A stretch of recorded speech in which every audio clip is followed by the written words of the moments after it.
All right, since we gave you a long break, which is a lot shorter in internet land, or a lot longer in internet land, thankfully, we're going on to the Quake II series of films. These are out of order, so take it as you will, but we're going to go them one at a time.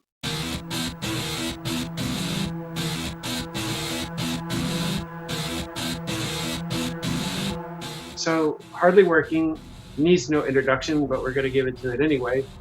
Is the sequel to Apartment Hunting, where the O Clan really pulled out the stops. It actually took a lot longer than they expected to because of the ingenuity and all the assets they had to create that literally took Quake 2 from the drab, dreary, grayscale, drabby colors to bright blues, whites, reds, and greens, and really threw it out.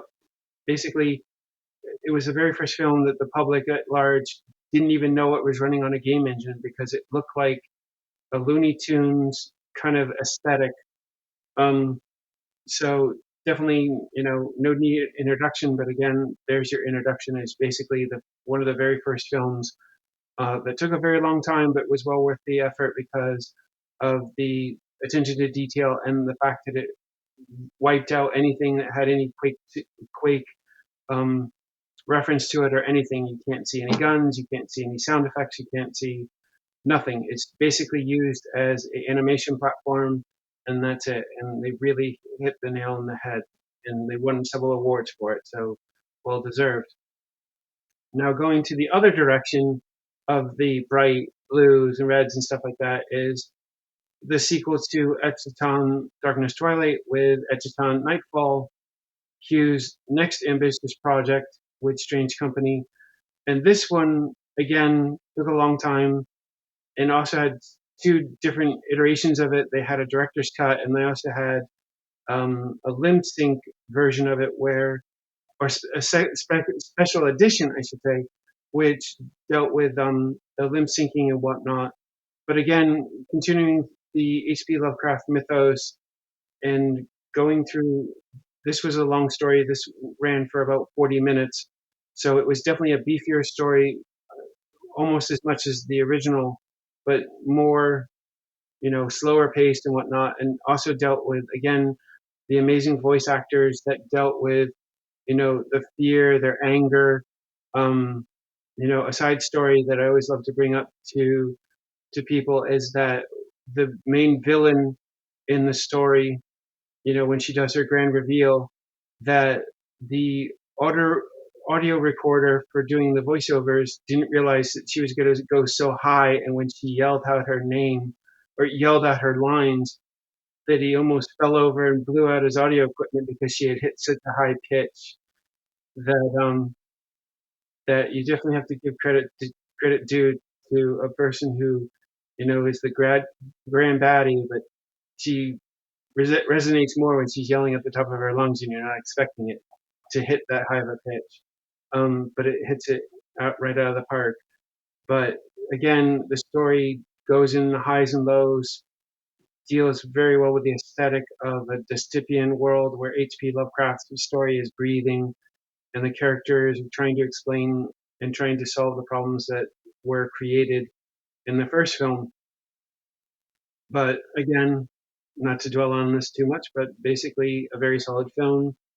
And again, unfortunately, much to my regret, that I'll never get any more films out of that because it just wasn't pliable and Bloodspell had to come out and life happened. So at least I got two solid story films out of it, and that's all I'm going to get. But at least I glad I got them anyway. So moving on to, we're going to switch things up to a talk show. Now, in Quake 1, there was a talk show. It was very brief, but it was funny. But it wasn't really that well done in the sense of, but it was very simplistic. So it was well done, but some people may interpret it as being not well done because of it being bare bones and very simplistic. But in this particular case, because of the Quake 2 allowing a little bit more flexibility or allow a structure, um, there's a group of two guys, Toxy and Essobie. They did a film called, Late Night with Toxy, dealt with trying to do a talk show with the community at large. Um, they had people who actually did their own voiceovers, and they tried to do a narrative of, like a late night show with, audience, and even, the band, and even their own sniper for the person who doesn't want to leave. Um, so, and also the dynamics between Toxie and Essobie is kind of funny too. They did a sequel, one of those classic cases that I'm very glad that happens sometimes. It happened with the Rangers with Ranger God Bad 3, um, but they did a sequel. Star Fury from Clan Phantasm, who did the Devil's Covenant, I was mentioned in the Quake 1 section. He actually reached out to them because he wanted to learn how to do editing in Quake 2 with Key Grip 2. They originally weren't going to be doing this second episode, but because he stepped up to the plate, we actually got a second episode. Hooray! And even had the inventor of Key Grip 2 actually being interviewed for that episode. So that was an extra treat, but also very well done. Um, so again, with all the different genres you see with all these different individuals, you have this varying of content, which definitely, you can say, well, I don't like this, or you could try this, or you could try that. For example, the next film that I'm going to talk about is Rebel versus Thug. Ken Thain, who did it for Chuck D's Fine Arts Militia, he always gets teased when I always mention, I'll have to mention the title, and if you've heard the song, it gets stuck in your brain, like the song that never stops. But it's a collaboration that Ken did with Chuck D to promote his new music side project, which was, as I said, Fine Arts Militia. And it's just basically a music video that was done with Quake II with some modifications, and basically told the story of two factions, fighting over. And basically, the story is, rebels versus thugs. And it was just to have that gang kind of mentality in a space age kind of context. So, but again, just saying the different genres that, machinima can be used for music videos as well, as people have seen with a film I'm going to mention in the Quake 3 section, but also, I'm Still Sitting Green with Paul Marino when he did it in Half-Life 2 for video mods for MTV's 2's video mods, that the platform is also perfect for music videos as well. Another film we're going to talk about is uh, Rick Jones. Now, Rick Jones is again another genre film for the people that like the 70s.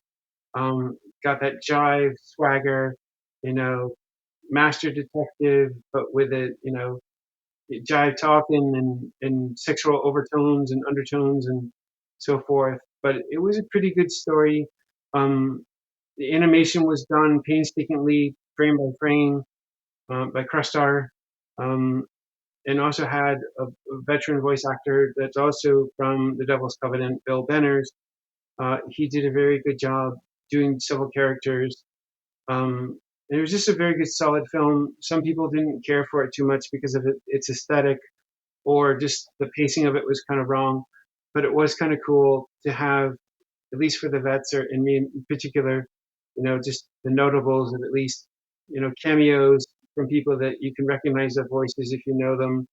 And just, it's fresh, it's different, and, just something different if you don't want your normal shoot 'em ups, and you have a narrative that takes you back in time if you lived through the 70s where I wasn't even born yet. So it gives me a chance to look at what life was like possibly in the Quake engine in 1970.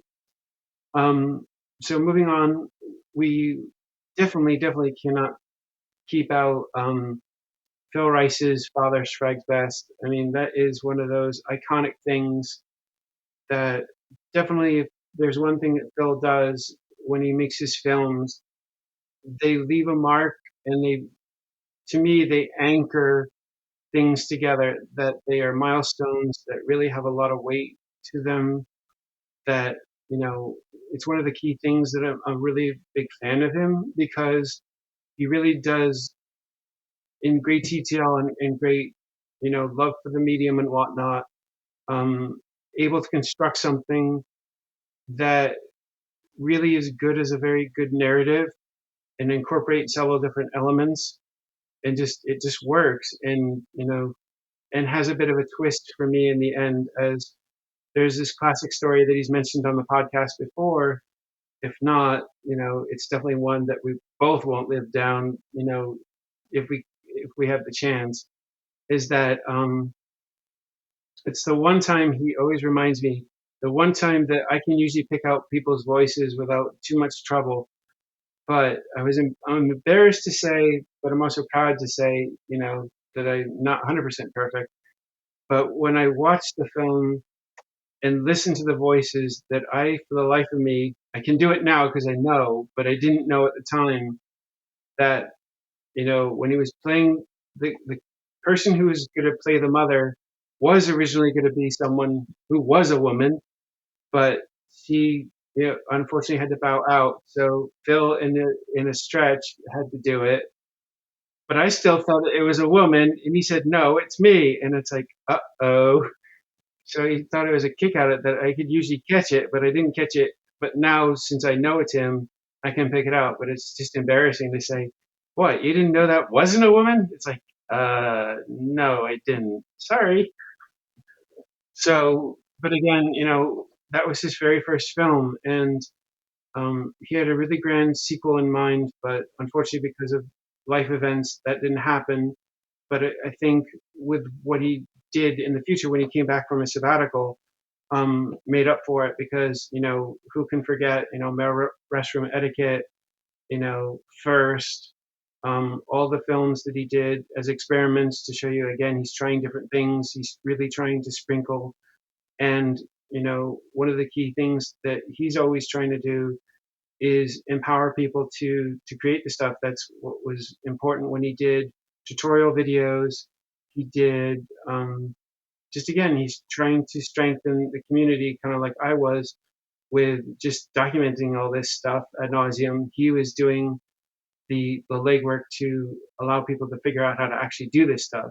So definitely don't want to forget that mark that Father Frags best is in this whole narrative. Is the fact is that it was Phil's first mark into what he created the Machinima Quake movie community to do, with what you had, and just, had really polished stuff. I mean, there's more to it than that, but we'll leave it at that because I don't want to make this a puff piece.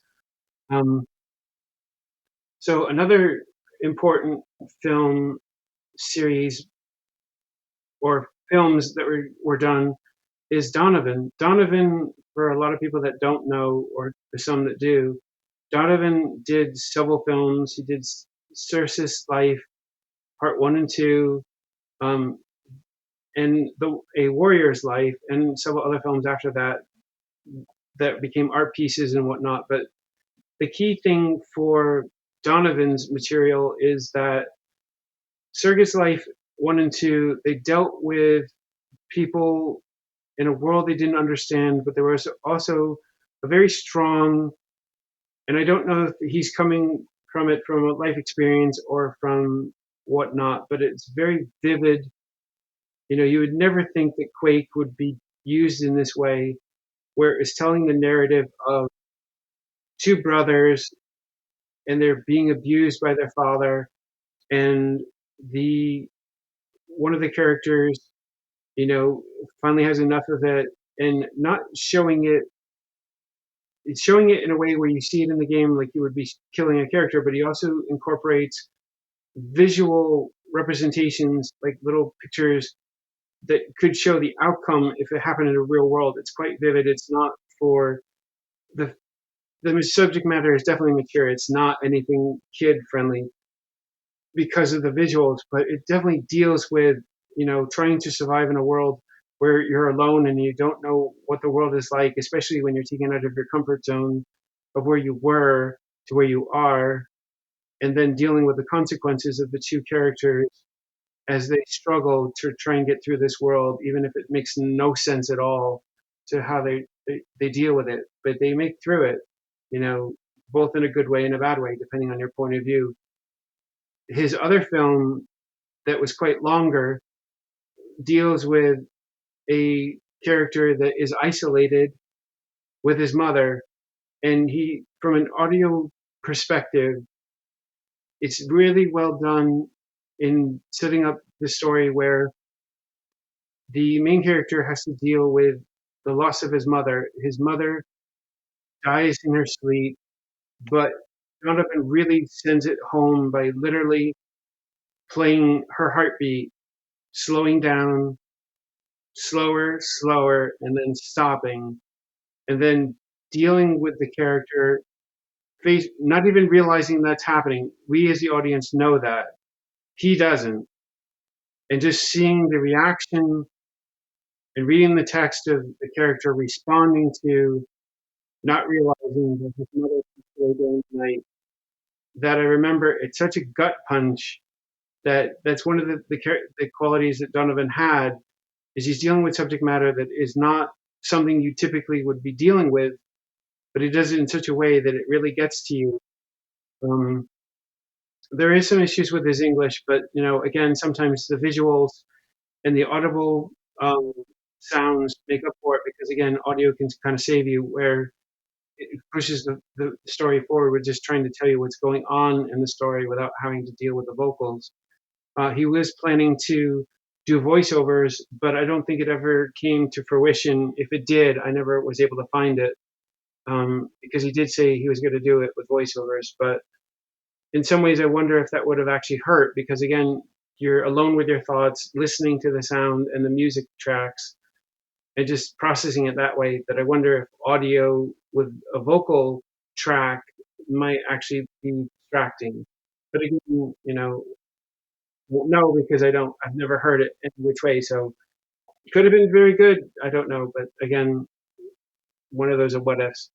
And the last thing we're going to talk about, um, simply because of it's a modern interpretation of real-time improvisation technique, where the Ill Clan was able to figure out a way to do real-time manipulation of the character faces. So in a piece that they were invited to do at the Florida Film Festival, um, they did a skit where they used the characters from Hardly Working, which is Cook Carl, Larry and Lenny Lumberjack, and they had the audience pick random things to create a narrative story where, in the end, it was about making cookies, and how all the different characters were trying their darndest to try and make these cookies, but just all the hijinks and whatnot. And this was being done in real time. It was not done like they typically did it, where they recorded it um, through, getting the scenes right and then committing it to video. This was done in real time, reacting to people in the audience, unexpected things happening in the audience, and even in the engine itself, where, as Lenny would say, I don't seem to have that animation at the moment right now, but I'll get to it. So again, you see the hijinks and even the technology's limitations, but still doing it in real time, that it's still possible to do machinima in a real time sense. And it was one of those pure examples of a glimpse of the future, where, as you see it with the Mandalorian and several other things, is that you can use this technology to do things on the fly and change things on the fly, so you're not stuck in a render loop where, oh, I have to change one thing and not to wait 20 minutes or an hour, 2 hours for a change to be implemented. It can be done right then and there. Something's wrong, just take 2 seconds, push the button, and it changes, and you're good to go. So that's it.